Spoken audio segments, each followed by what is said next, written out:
আগামী ত্রয়োদশ জাতীয় সংসদ নির্বাচনে জাতীয় পার্টির নির্বাচনে অংশগ্রহণ নিয়ে অত্যন্ত উদ্বিগ্ন। তারই প্রেক্ষাপট বিবেচনা করে আমরা আজকের এই বিশেষ অতি গুরুত্বপূর্ণ সংবাদ সম্মেলনটির আয়োজন করেছি। বন্ধুগণ, আপনারা সকলে জানেন যে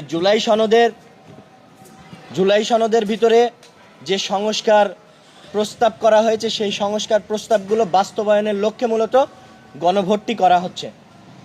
এবং আমরা ইতিপূর্বে দেখেছি এই বাংলাদেশে কিভাবে ফ্যাসিবাদ এর কায়েম করা হয়েছে।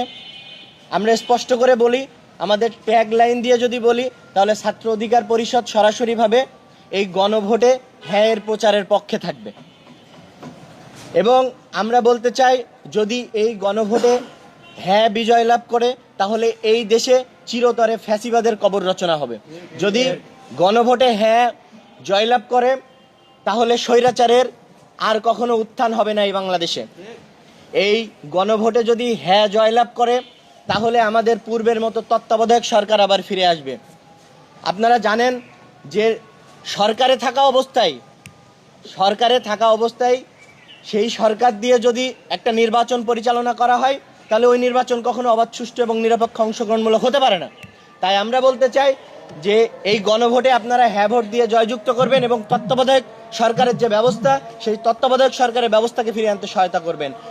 এই গণভোটে যদি আমরা হ্যাঁ জয়যুক্ত করতে পারি, তাহলে নির্বাচন কমিশন সহ যে সকল সরকারি সাংবিধানিক প্রতিষ্ঠানগুলো রয়েছে, যেমন পিএসসির মতন এই ধরনের সাংবিধানিক প্রতিষ্ঠানগুলো সরাসরিভাবে সরকারি দল এবং বিরোধী দল তারা একত্রে কাজ করতে পারবে, একত্রে তারা নিয়োগ প্রদান করতে পারবে। ফলে এখানে কিন্তু স্বৈরাচার বা তাদের নিজেদের লোক সেট করার কোনো অপশান থাকবে না। এই গণভোটে যদি হ্যাঁ জয়যুক্ত হয়, তাহলে আগামী ত্রয়োদশ জাতীয় সংসদ নির্বাচনে পিআর পদ্ধতির মাধ্যমে উচ্চকক্ষে 100 আসন আমরা দেখতে পাবো। এবং তারা সেই 100 আসনের সিনেটররা তারা আগামীর সংবিধান সংস্কারে তারা কিন্তু গুরুত্বপূর্ণ ভূমিকা পালন করবে।